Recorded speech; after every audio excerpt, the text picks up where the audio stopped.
What's up, guys? Big community news roundup today. A big ban wave, Eqo's thoughts on Doomfist, and yes, more talk about ranked. Now, this news comes from the Korean server. These posts on screen are using Google Translate, so I don't even know if they're completely accurate, but what we do know is Blizzard's taking a big crackdown on account sharing, and in one fell swoop giving an indefinite ban to over 1,400 accounts. They even named the accounts, which I think is even more savage. And it may seem like account sharing is caring. That's what my mom taught me. Only it isn't just sharing your account / license for the games that you've bought. It, of course, is heavily linked to boosting, where you'll pay a third-party service to log into your account, and pro players will grind it up to whatever rank you pay for. This is a really big deal in Korea. Debatable how prevalent it is in the West. More on that later. But because in Seoul specifically, it's the esports capital of the world, so the Korean servers for any game that they play is very serious. They've got a completely different culture over there. Can confirm that they do take boosting very seriously, and it's seen as a big of a scandal as match fixing is in sports in the West. If you throw a match, it's deemed to be one of the most dishonorable things you can do and will tarnish your entire life, essentially. Same thing for boosting, or even just being involved with boosting services. Now, surrounding this boosting news is also the announcement of Florida Mayhem picking up 3 new players,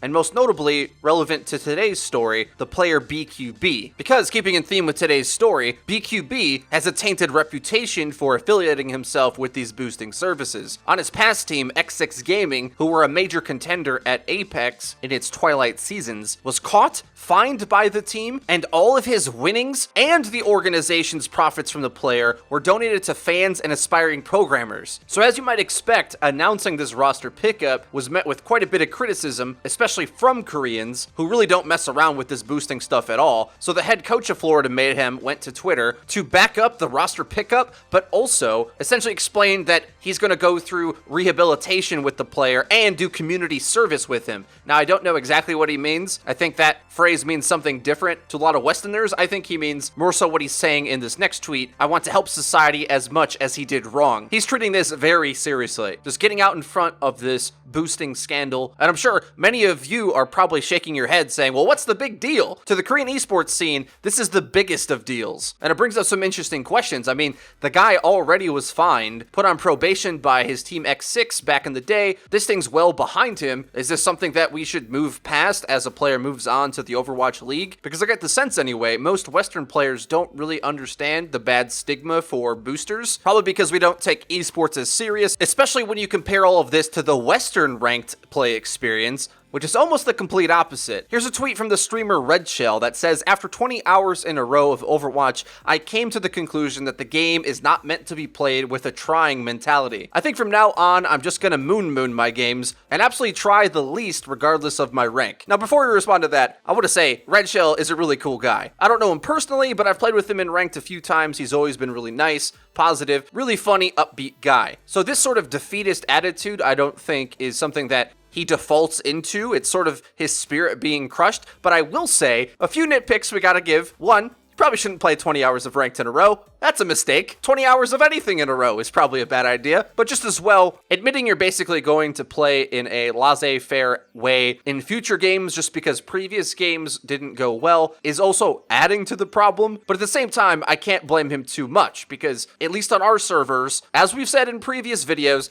a lot of players just don't want to try. We don't really have a culture of competition to the same degree that the Korean servers do, even if there is a lot of rumors thinking that there's a lot of boosters on our servers as well. As I've said in previous videos, I don't think that's true at all. I think it's a combination of the format of ranked and the culture not being conducive for a competitive play experience. So even as you go up the ranks, such a high percentage of your games are non-games that players just can't really improve. The game doesn't really get learned or enforced, so there's tons of players up there among really good players like Redshell who sort of can lazily keep their rank, making for a very casual atmosphere overall. Quite interesting how different the cultures are. But I'm not here just to rant about ranked, only for a moment. I have to reach my quota to remind everybody how bad it still is, at least to 3 to 4 videos a week. But while we're here, let me make an important point. Quick preface.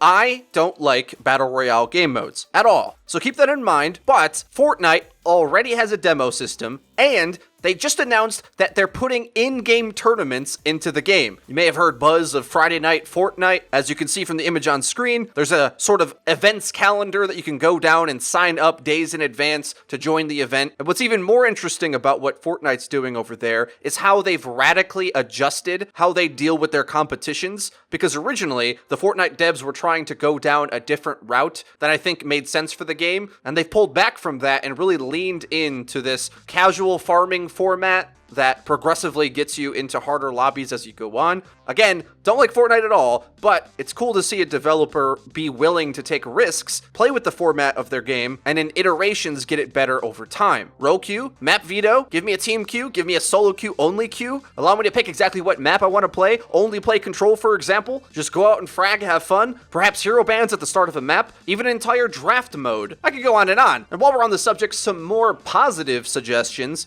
coming from Tviq yet again, who says, yes, role queue is the biggest thing, but he'd also like to see official stats that we can use directly after a game so you can get a better understanding of what the heck went wrong. One step further, he says you could even show tips on the loading screen alongside the stats. So kind of like those third-party programs that recently got banned that were sort of either tracking ultimates or your own performance, your own statistics, who was dying first in fights. Yeah, just putting that right into the game. Why not? What if after the game you could pull up an after-action report and it told you maybe the Genji killed your Ana in 60% of team fights, first blood. And then you, maybe as a tank player or a diva player, can look at that and say, did I protect my Ana enough? Anything that could help players improve in-game, I think, would be a really big deal. So good suggestions from Tviq. Now, closing out the video, we have a few comments from notable streamers on the balance of the game. First up, EQO has some thoughts on Doomfist and his power level right now.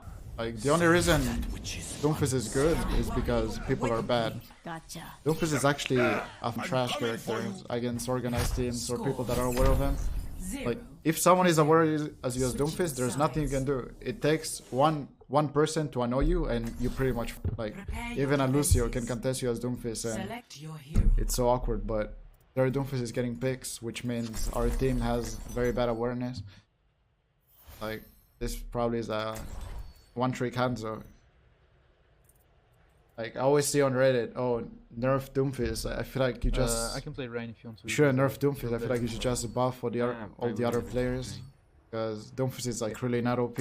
EQO is a stone cold killer, man. Not only did he say Doomfist isn't OP, but players need buffs. It's quite a funny way to look at it. And remember, put this in context, EQO is a professional player, so oftentimes I feel pros don't go out of their way to think about how the balance of the game works for everybody and how important it is for everyone to enjoy the game in order even to have an esport. You gotta have people playing it, right, who are never gonna be pros. So to that end, I'd say this is a problematic outlook to have. However, it makes sense in the context of being a pro player. Because if you are a pro, you probably can aim well enough as he's flying at you to hit him multiple times to make his jump in, insta-kill, jump out playstyle not be as effective. Granted as well, I'm not too concerned about the balance of the game right now, as even if you're worried that Doomfist and Sombra are too strong, or Doomfist in general just doesn't have enough answers, I think that'll feel a bit different once we get new Torbjorn, because he's the one range damage character that can actually absorb Doomfist engaging onto him. If you think about it, even characters with escapes or with CC abilities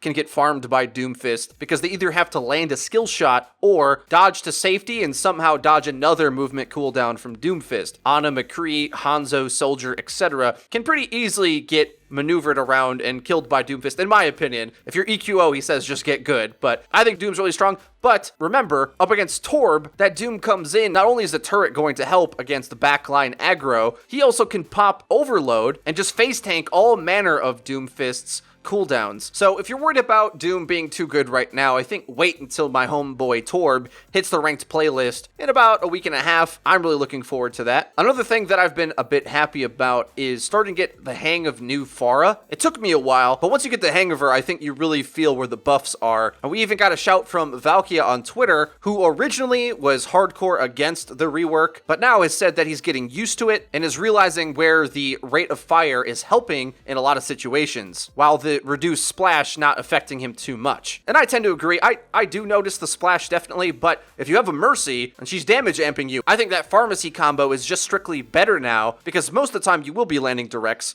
but damage amped splash damage now is strong enough so that you can reliably spam and kill things like you used to. So to me, the two of them together are in a better place than they were before. So we'll have to look out for Mercy to come back in the meta, because if she ever does, I think Pharah is going to be an absolute monster. But in a meta where Mercy's kind of hard to run, it makes playing Pharah a little bit more difficult, and that's kind of keeping her in check right now. Otherwise, I think if you get the hang of new Pharah, you can delete things. Well, that's everything for today's Community News Roundup video. If you did enjoy it, please be sure to leave it a like. It really does help us out and lets us know that you're enjoying the content. And if you haven't already, please subscribe, because we do upload each and every day, so you're going to want to hit the bell icon so that you get notified when our videos go live. Link to the description is our Twitter, where we tweet out news, updates, and dank memes. That's been it for me. I've been Frito for your Overwatch. I'll see you guys next time.